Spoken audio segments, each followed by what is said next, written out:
Welcome to your business studies class.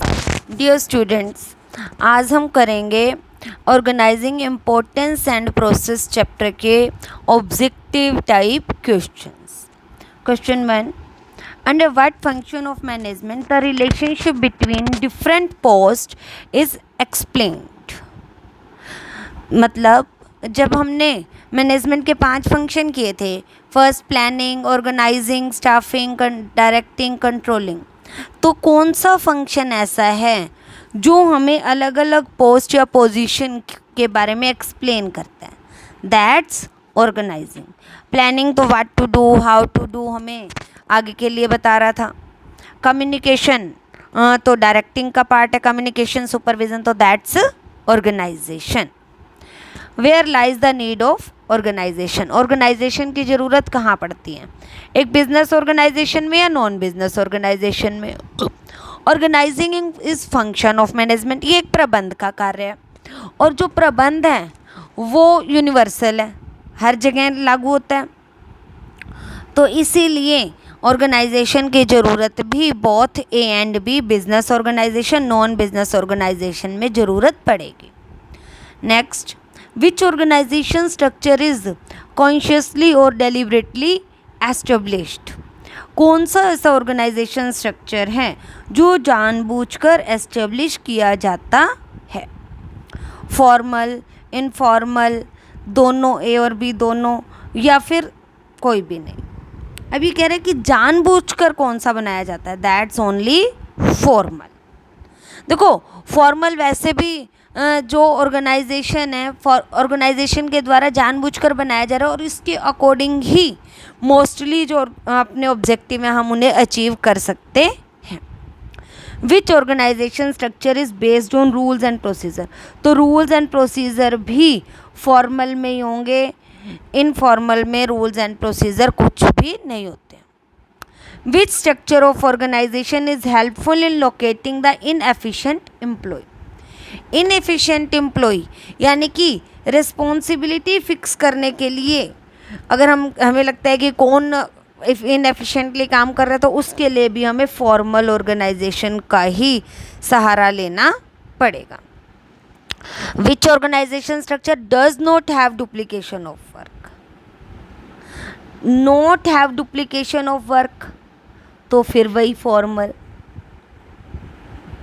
Which of the following is not the disadvantage of formal. मतलब कौन इसकी कमी नहीं है फॉर्मल की? लैक ऑफ इनिशिएटिव, ये तो फॉर्मल की डिसएडवांटेज है, क्योंकि लोग सिर्फ उसी तरीके से ही काम करते हैं जो उन्हें दिया गया। Delay in work, yes, formal organization में हमने पढ़ा था कि यहाँ काम को पूरा होने में देरी हो जाती है, क्योंकि डिसीजन लेने में, कम्युनिकेशन सिस्टम में यहाँ टाइम ज़्यादा लगता है। Loss of favouritism, yes, favouritism का लॉस फॉर्मल ऑर्गेनाइजेशन में होता है, तो ये भी डिसएडवांटेज है। मैकेनिकल रिलेशनशिप, यहाँ जो रिलेशनशिप है वो कैसी होती है? मैकेनिकल होती है। तो लास्ट है मैकेनिकल रिलेशनशिप, ये भी प्रॉब्लम है फॉर्मल ऑर्गेनाइजेशन की। लेकिन फेवरेटिज्म का लॉस होने से तो वो सही डिसीजन ले पाते हैं जो मैनेजमेंट है, तो ये इम्पोर्टेंस है, डिसएडवांटेज नहीं है। तो हमारा आंसर हो जाएगा loss of favouritism.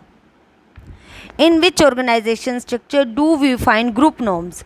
Group norms होते हैं एक खुद के बनाए हुए कुछ नियम, या आप इन्हें रूल्स नहीं कह सकते, एक तरह से फॉर्मेलिटीज़ होती हैं ये कुछ जो सभी को पूरी करनी पड़ती हैं, और ये हमने पढ़ी थी इनफॉर्मल में।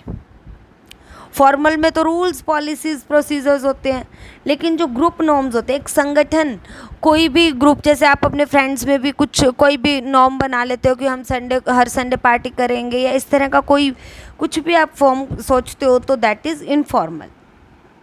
विच of the following is written in organization manual. हमने चैप्टर पढ़ते हुए ऑर्गेनाइजेशन मैनुअल और चार्ट किया था। तो ऑर्गेनाइजेशन मैनुअल क्या था? जहां हम अथॉरिटीज़ एंड रिस्पॉन्सिबिलिटीज़ अलग अलग पोस्ट की डिसाइड करते हैं।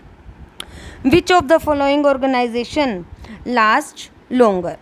फॉर्मल, डिविजनल, देखो फॉर्मल तो लास्ट लॉन्गर, जो लंबे समय तक चलेगा, फॉर्मल तो चलेगा ही चलेगा। Divisional, divisional is also a part of formal, also a type of formal. Divisional और फंक्शनल दो तरह के थे ये हमारे, तो इसीलिए हमारा आंसर, इनफॉर्मल तो लंबे समय तक चलता ही नहीं है, तो इसीलिए हमारा आंसर क्या हो जाएगा, A and B, formal and divisional. Next, dash is more stable organization, ज़्यादा स्टेबल कौन सा है, formal. Which one is not correct in respect of formal organization, formal organization के लिए ये बात ठीक नहीं है। डेफिनेट रेस्पॉन्सिबिलिटी ये तो होती है, डेफिनेट अथॉरिटी ये भी होती है, इफ़ेक्टिव कंट्रोल ये भी रहता है फॉर्मल ऑर्गेनाइजेशन में, लेकिन सोशली पॉपुलैरिटी इसकी कम रहती है। लोग अपने इनफॉर्मल ग्रुप्स पे ज़्यादा ध्यान देते हैं और फॉर्मल पे ज़्यादा वो उनके लिए पॉपुलर नहीं होता। Concept in respect of organization are, organization as a process, organization as a structure of relations, none of both या both of the above, दोनों ही है, ये प्रोसेस भी है और स्ट्रक्चर भी है, रिलेशन का एक स्ट्रक्चर भी है। Next, which one of the following is not a part of process of organization, grouping of activities, doing complete centralization, defining inter relationship, knowing the objective of enterprise. इनमें से कौन सा ऑर्गेनाइजेशन का process नहीं है, grouping तो करते थे हम, कंप्लीट सेंट्रलाइजेशन ये हो सकता है क्योंकि सेंट्रलाइजेशन के बारे में हमने यहाँ कोई बात नहीं करनी। Which one of the following is not a nature of organization, organization का नेचर नहीं है कौन सा, 1%, यही हो सकता है क्योंकि एक व्यक्ति से तो ग्रुप ग्रुप ऑर्गेनाइजेशन का मतलब ही नहीं है जहाँ एक व्यक्ति है। डिवीज़न ऑफ वर्क भी होता है, कोऑर्डिनेशन भी चाहिए, पार्ट ऑफ मैनेजमेंट भी है ये। Which is not a feature of formal organization, it is personal, it is more stable ये तो फीचर है, इट इज़ पर्सनल जो फॉर्मल ऑर्गेनाइजेशन है ये मैकेनिज़्म है, इट इज़ डेलिब्रेटली क्रिएटेड ये भी है, it is based on rules and procedure के बेस पे भी है, लेकिन ये मैकेनिकल है तो हमारा आंसर हो जाएगा ये, क्योंकि यहाँ पे नोट है इसीलिए ये हमारा आंसर हो जाएगा ए।